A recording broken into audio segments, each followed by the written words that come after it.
Greetings out there in YouTube land from the planet Earth. I was looking on there, not really much going on, but they have a 4.1. It happened 38 minutes ago, 18 kilometers west-northwest of Medford, Oklahoma. 16 kilometers is 10 miles.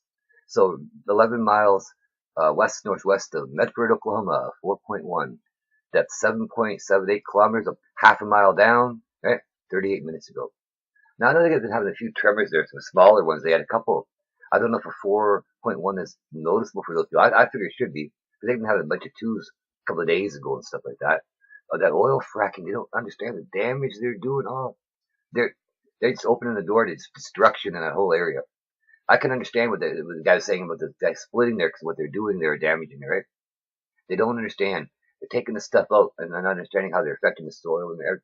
Yeah, of course they don't know it all, right? But still, the people that want to deal with it. So, and anybody, I don't know what's going on there. I don't think it's too early for anybody to know. Just in case the 4.1 is high, some prayers for that area. Because you may not think about it, but water tables are so important, right? An earthquake breaks one, and all of a sudden somebody's well is gone, right? Little things like that. Because I know there's a farm my own part of, right? They lost their water table to some blasting in the quarry nearby. So they had to bring in city lines, right? You know what that costs to bring it out into the country? They got the areas to bring it out, and they had to pay for it to eventually go down the road. They argued that for a while. This was somebody benefited, and the quarry is dumping out gallons of it like crazy away, and they had to pay to have it brought to them. Ain't that crazy?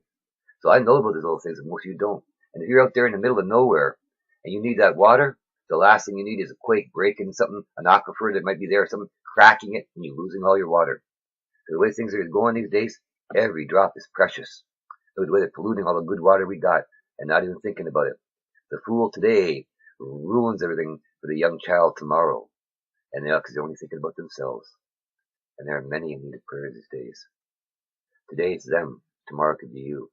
If you read your Bible, guess what? There's a few more. Look on the word earthquake. Don't use us because there'll be less. Look for earthquake. And you see a bunch of them because God uses earthquakes. Some have happened to mark events. Then you look and go, oh, there's more to come. And these bad boys are going to make a 10 look small until it gets to the final one. Where Jesus has put that mountaintop and it splits. Because that's the greatest earthquake the world's ever known. This man has been upon it. Whoa, whoa, whoa. And that's when I think it brings all the continents together. Because God said, everybody's going to go from year to year to the Feast of Tabernacles, the most important one that went against Israel. Oh, not Israel, it went Jerusalem, the holy city. Okay? That's it. I honestly don't think there's going to be an Israel left then. My personal opinion. Because I don't see getting a 200 million man army and supplies in there to surround the damn place, leaving anything left. It's such a tiny sliver. But it should have been the greater area. All the current countries are sitting on land that belonged to them, and they just gave it away. All these nations have gone to the altar, just as I've written. So much is gone right before your very eyes. And a lot of people, oh no, we got forever. And the third temple is about to go up. Now's the time to pray for others in need. That may not be a big one, but you don't know, man. I don't know. I don't know what they're used to. And even one person hurt is too much for me. Because I got the love of Jesus. And these are only the beginning. And there are a bunch of big ones that hurt people. If you didn't want to pray with them, what are you going to do is a big one in your area. God's in diverse areas, right? And they're happening all over. In the Atlantic, in the Pacific. And it's not just going to affect them and go, oh, I'm fine where I'm at. When God says diverse, and God hears you thinking, oh, I'm fine over here, nothing's going to happen here, and laughing, whatever. Don't be surprised if one opens in your backyard. Oh, what's that? A sinkhole, and your house gets sucked up, right? That's happening everywhere, too. Because these are the latter days, brothers and sisters. And the only ones who are going to make it out of this, okay, are the ones willing to stand for Jesus and say, here I am. Because if God's not good enough for you, and He tells you, He warns you, if you forsake me, I'm going to forsake you. And look around. You see many embracing the love of Jesus?